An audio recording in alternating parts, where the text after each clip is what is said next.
Syukur kepada Tuhan, kita memasuki berita tentang Kristus yang Al-Muhid dan Al-Wasi menggantikan kebudayaan bagi satu manusia baru. Kita memasuki berita yang kedua, yaitu memperhidupkan Kristus yang Al-Muhid dan Al-Wasi dan bukan kebudayaan kita. Saudara-saudari, dalam berita kali ini merupakan satu pilihan bagi kita. Adakah Anda dan saya menjadi seorang yang memperhidupkan Kristus yang Al-Muhid dan Al-Wasi? Kristus sudah ada di dalam kita, namun Kristus perlu diperhidupkan melalui kita. Atau pilihan yang lain adalah kebudayaan. Saudara-saudari, Anda dan saya dikelilingi oleh kebudayaan.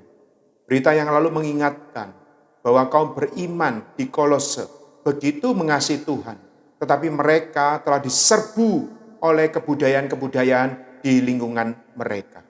Karena itu, di dalam berita yang kedua, ada satu seruan supaya Anda dan saya memperhidupkan Kristus yang Al-Muhid dan Al-Wasi. Mari kita lihat yang pertama adalah, apakah kedambaan hati Allah terhadap umatnya?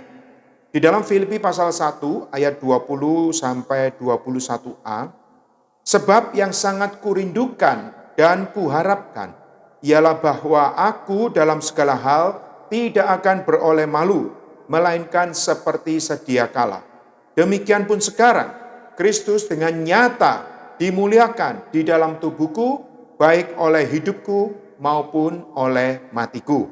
Karena bagiku hidup adalah Kristus. Lalu di dalam Kolose pasal 1 ayat 27, kepada mereka Allah mau memberitahukan betapa kaya dan mulianya rahasia itu di antara bangsa-bangsa lain, yaitu Kristus ada di tengah-tengah kamu, Kristus yang adalah pengharapan akan kemuliaan. Saudara-saudari, kita melihat dari dua ayat ini, Allah mendambakan kita memperhidupkan Kristus bagi gereja sebagai tubuh Kristus, satu manusia baru. Di dalam Filipi pasal 1, ini adalah tulisan Rasul Paulus saat dia di dalam penjara. Bagi orang pada umumnya penjara merupakan satu tempat penderitaan, kesengsaraan. Tapi bagi Rasul Paulus, seorang yang sudah mendapatkan Kristus dan yang memperhidupkan Kristus, dia bisa mengatakan bahwa di dalam segala hal, Kristus dengan nyata dimuliakan di dalam tubuhnya, baik oleh hidupnya maupun oleh matinya. Dan dia simpulkan bahwa bagiku hidup adalah Kristus. Karena itu di sini Rasul Paulus dia merespon dari bagaimana Allah telah mendapatkan dia dan Allah mau menggarapkan dirinya di dalam Rasul Paulus. Dan Kristus yang didapatkan oleh Rasul Paulus adalah Kristus yang diperhidupkan. Sehingga walaupun tubuhnya di dalam penjara, tetapi hatinya di dalam sorga, penuh dengan kemuliaan, penuh dengan kekuatan. Dan dia bahkan mendorong kepada kaum beriman di Filipi waktu itu, supaya mereka tetap mau memberitakan firman Tuhan. Dan karena Rasul tidak malu di penjara, Rasul mendorong mereka tetap memperhidupkan Kristus sebagai tubuh Kristus untuk satu manusia baru. Dan di dalam Efesus pasal 2:15 dikatakan bahwa kematian Kristus di atas kayu salib juga adalah untuk membatalkan semua ketentuan dari hukum Taurat, adalah untuk menciptakan satu manusia baru. Saudara-saudari, Anda dan saya sebelumnya adalah manusia lama, di dalam dosa, di dalam dunia, di dalam kuasa kegelapan. Tapi Kristus datang menyelamatkan kita semua di atas kayu salib. Ada satu tujuan, yaitu mendapatkan kita semuanya menjadi satu tubuh, satu manusia baru. Dan manusia baru ini adalah manusia yang memperhidupkan Kristus, yang mengekspresikan Allah. Untuk dapat memperhidupkan Kristus, kita perlu dijenui, diresapi, dipenuhi, dan berpakaiankan Kristus. Sehingga kita menjadi satu persona dengan Dia. Puji Tuhan, saudara-saudari, untuk memperhidupkan Kristus, tak lain adalah kita perlu dijenui, diresapi, dipenuhi. Ini seperti ilustrasi air dan teh, air dan daun teh. Kapan daun teh diseduhkan ke dalam air panas, maka unsur teh itu menjenuhi keseluruhan air, sehingga air ini menjadi air teh. Semakin lama, semakin air ini ditehkan, sehingga ini adalah air teh, ada air, telah menjadi satu kesatuan yang tidak dapat dipisahkan.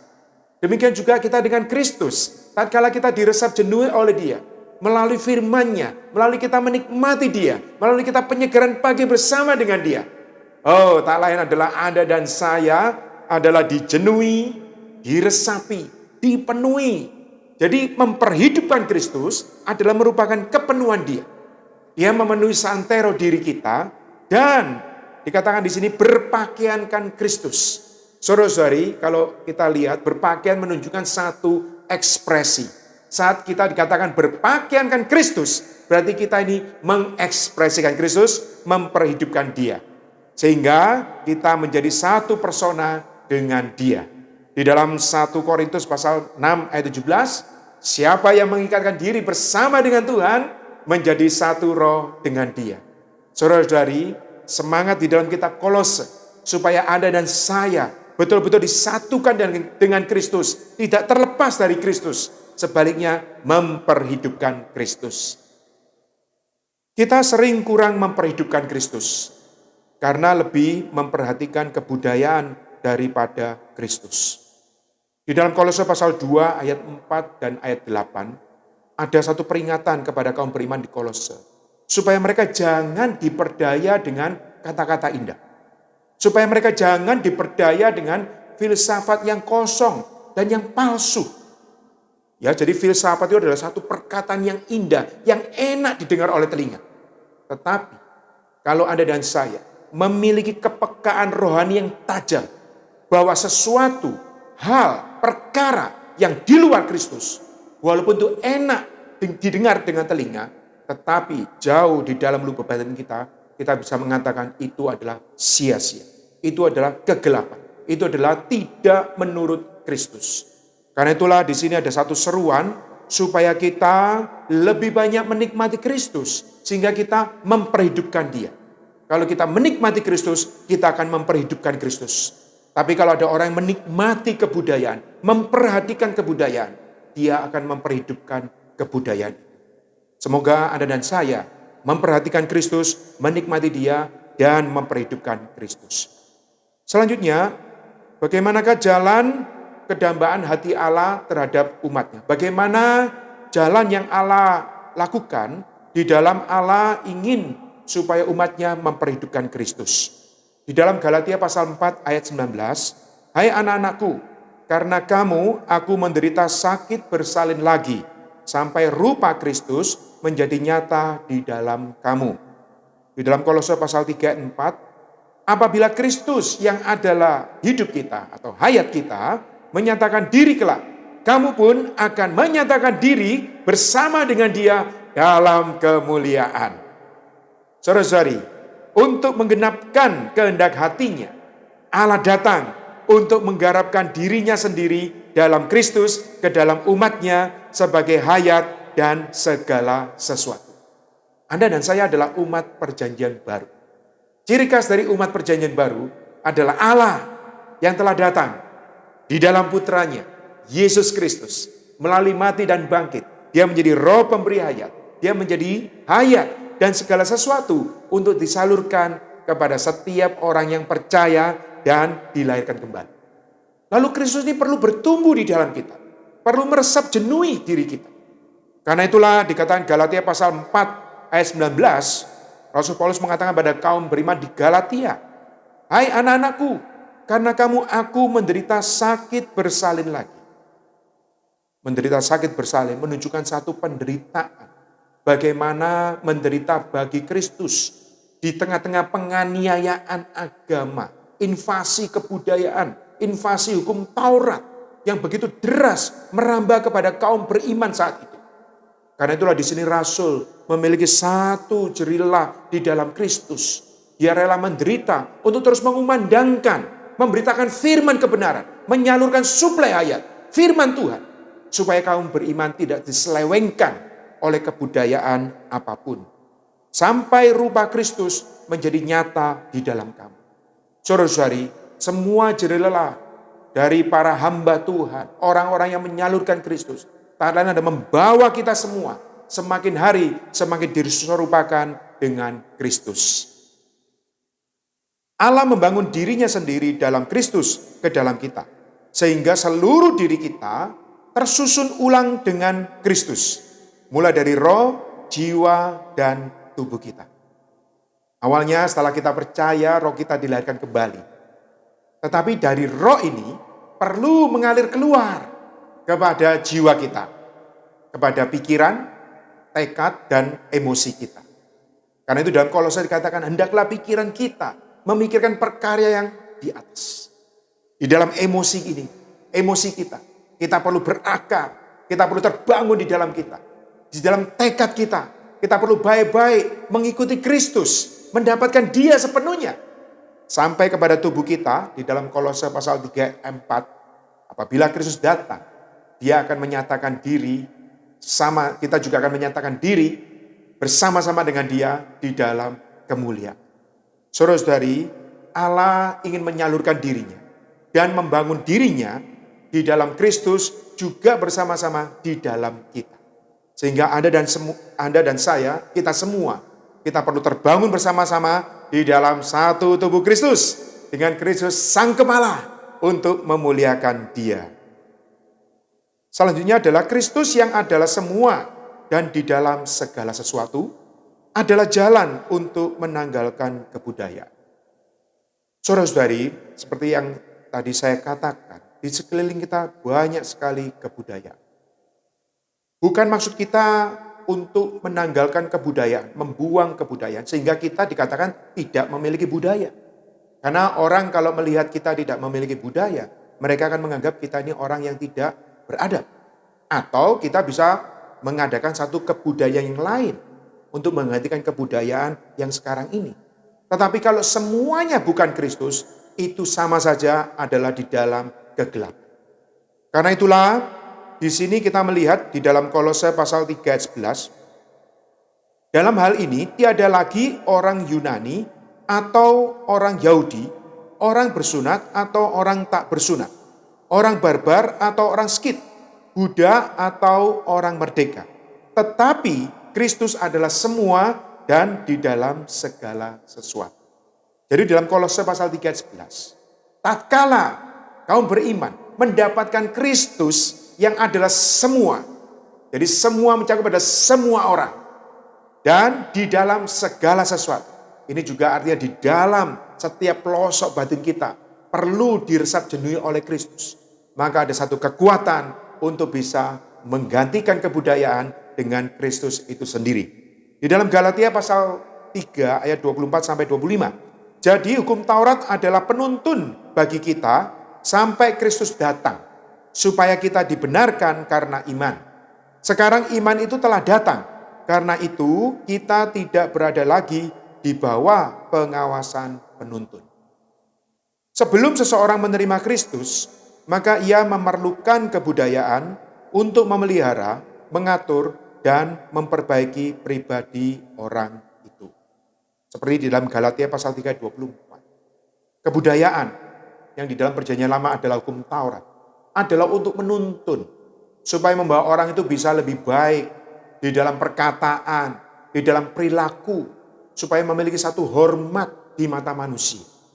Semuanya ini adalah untuk mendatangkan kebaikan. Saudara-saudari, namun setelah kita menerima Kristus, kita tidak boleh mengizinkan kebudayaan membatasi Kristus, menggantikan Kristus. Sebaliknya, kita harus hidup menurut Kristus. Bukan di dalam arus kebudayaan manusia. Jadi awalnya kebudayaan adalah menuntun untuk supaya manusia bisa hidup lebih baik, berkata lebih baik. Tetapi sebenarnya ini adalah membawa kita supaya kita mengenal sang sumber yang sejati, kebaikan yang sejati. Tak lain adalah Kristus itu sendiri. Maka apabila Kristus datang, dikatakan Galatia pasal 3, karena Kristus sudah datang, kita tidak lagi di bawah pengawasan penuntun yang adalah hukum Taurat. Tapi kita langsung dibawa kepada Kristus. Di dalam Kristus, dijenuhi oleh Dia. Maka dikatakan di sini, kalau kita ini hidup menurut Kristus, maka Kristuslah yang akan menuntun kita, bertambah di dalam kita, menyerupakan kita. Sehingga ekspresi hidup kita adalah ekspresi Kristus itu sendiri. Kalau mau hidup yang lebih baik, Kristuslah yang terbaik. Kalau mau hidup yang lebih sabar, Kristuslah yang paling sabar. Saudara-saudari, sehingga kebudayaan manusia dalam hal ini sudah digantikan dengan Kristus yang al-muhid dan al-wasi. Di dalam Kristus kita memiliki kebebasan. Saudara-saudari, kita memiliki kebebasan. Bahkan kita memiliki kekuatan untuk mengesampingkan kebudayaan kita. Sehingga Kristus memiliki ruang yang lebih untuk memenuhi seluruh diri kita. Di dalam Efesus pasal 3 ayat 17, ini adalah doa Rasul Paulus supaya Kristus melalui iman kita, Dia bisa mengatur, membentuk satu rumah, tempat tinggal di dalam kita semua. Artinya Kristus menjadi tuan rumah, bukan menjadi sebagai tamu. Anda tentunya tahu perbedaan tamu dengan tuan rumah. Ya, tamu tidak bebas masuk ke dalam ruangan dalam satu rumah. Tapi kalau tuan rumah, dia memiliki kebebasan untuk mengatur segalanya, untuk mengisi ruang kosong. Demikian juga Kristus, kalau Dia sudah di dalam kita, memenuhi diri kita, maka Dia menjadi tuan di dalam hidup kita. Sehingga kita memiliki kebebasan untuk mengesampingkan. Jadi kita memiliki tenaga, yaitu Kristus, untuk membuang, meninggalkan kebudayaan kita. Diganti dengan Kristus yang al-muhid, yang di dalam segala sesuatu, di dalam kita. Dan yang al-wasi, yang memenuhi santero diri kita.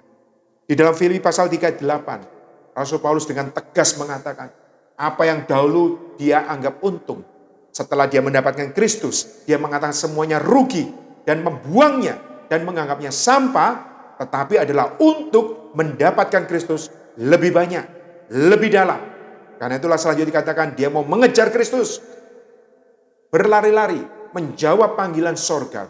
Saudara-saudari, biarlah ini juga menjadi dorongan bagi Anda dan saya.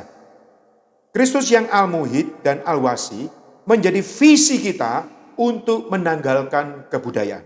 Di dalam Kisah Para Rasul pasal 26 ayat 19. Sebab itu ya Raja Agripa, kepada penglihatan yang dari sorga itu tidak pernah aku tidak taat. Ini adalah pernyataan Rasul Paulus sejak dia ditangkap oleh Tuhan. Dia didapatkan oleh Tuhan. Dia juga mendapatkan Tuhan sendiri. Ini menjadi satu visi yang mengendalikan hidupnya. Apapun yang terjadi, penganiayaan tidak menggoyahkan iman dan visi yang dia dapat. Di dalam Kolose pasal 2 ayat 9 dan 10. Sebab di dalam Dialah, di dalam Kristus, berdiam secara jasmania seluruh kepenuhan kealahan. Dan kamu telah dipenuhi di dalam Dia, Dialah kepala semua pemerintah dan penguasa. Di dalam Romawi 4 ini adalah bagaimana Rasul Paulus memberikan visi tentang Kristus yang al-muhid kepada kaum beriman di Kolose, agar mereka tidak diseret oleh arus kebudayaan yang dapat menggantikan Kristus. Rasul Paulus tidak menggunakan amarah untuk memarahi kaum beriman di Kolose, tapi dia sebagai seorang yang menyajikan, seperti pramusaji, yang menyuplaikan satu persona Kristus yang al-muhid, yang al-wasi, yang ajaib. Dikatakan dalam Kolose, di dalam Kristus berdiam seluruh jasmania. Seluruh jasmani. Ini adalah Kristus yang dibatasi oleh ruang dan waktu, tetapi seluruh kepenuhan kealahan ada di dalam Kristus ini. Saudara-saudari, Kristus yang dibatasi, tapi dia adalah kepenuhan kealahan. Inilah yang disajikan oleh Rasul Paulus kepada kaum beriman di Kolose. Supaya apa? Supaya mereka mendapatkan Kristus, disusun oleh Dia. Dikatakan di dalam Kolose pasal 2 ya, di ayat 7, supaya mereka berakar, supaya mereka dibangun di atas Dia, sehingga mereka tidak digoyahkan oleh angin pengajaran, tidak digoyahkan oleh kebudayaan manusia. Terhadap visi sedemikian, memerlukan konsistensi di dalam hidup kita. Jika tidak, maka kebudayaan lebih kuat menarik itu. Saudara-saudari, Anda dan saya tidak akan bisa melepaskan kebudayaan kalau mengandalkan usaha alamiah kita. Berita ini adalah mendorong kita semua untuk lebih banyak menikmati Kristus, memperhidupkan Kristus. Supaya Kristus memenuhi seluruh diri kita. Sehingga kita memiliki daya pembeda, kita juga memiliki kekuatan. Ada kekuatan menjadi satu konsistensi kita. Supaya kita bisa melepaskan kebudayaan. Bukan kebudayaan yang lebih kuat menarik kita, tapi kita ada kekuatan untuk melepaskan kebudayaan. Di dalam Filipi pasal 3, 13 dan 14, dikatakan bahwa rasul, walaupun dia sudah mendapatkan Kristus, tapi dia tidak puas. Dia melupakan apa yang di belakang. Dia mengarahkan diri ke depan, dan dia berlari untuk menjawab panggilan sorgawi. Untuk mendapatkan hadiah, yaitu Kristus itu sendiri. Ketika kita memperhidupkan Kristus, kita secara spontan dibebaskan dari kebudayaan. Dan digantikan dengan Kristus. Inilah wahyu di dalam kitab Kolose. Di dalam pasal 1 ayat 27 dan 28. Bagaimana Kristus adalah pengharapan akan kemuliaan. Dan inilah yang diusahakan oleh Rasul Paulus. Yang dipergumulkan. Yang tiap-tiap orang terus diberitakan. Dikonstitusi dengan Kristus. Saudara-saudari, ini adalah keperluan yang mendesak bagi kita semua. Di tengah-tengah zaman akhir ini. Di mana kebudayaan demi kebudayaan. Banyak merongrong anak-anak Allah. Saudara-saudari, kiranya Anda dan saya terus banyak menikmati Kristus. Dialah yang akan menjadi hikmat kita.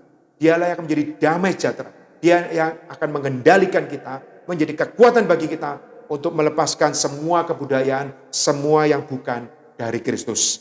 Sehingga dalam Kolose pasal 3 ayat 4 selalu kita katakan, apabila Kristus yang adalah hayat kita menyatakan diri kelak, kita akan menyatakan diri bersama dengan Dia di dalam kemuliaan. Semoga saudara-saudari berita ini memperkuat iman Anda dan saya, supaya kita bersama dalam hidup gereja sebagai tubuh Kristus, sebagai satu manusia baru, adalah untuk memperhidupkan Kristus, sehingga dengan demikian kita bisa meletakkan semua kebudayaan dan diganti dengan Kristus yang al-muhid dan al-wasi. Tuhan merahmati kita. Amin.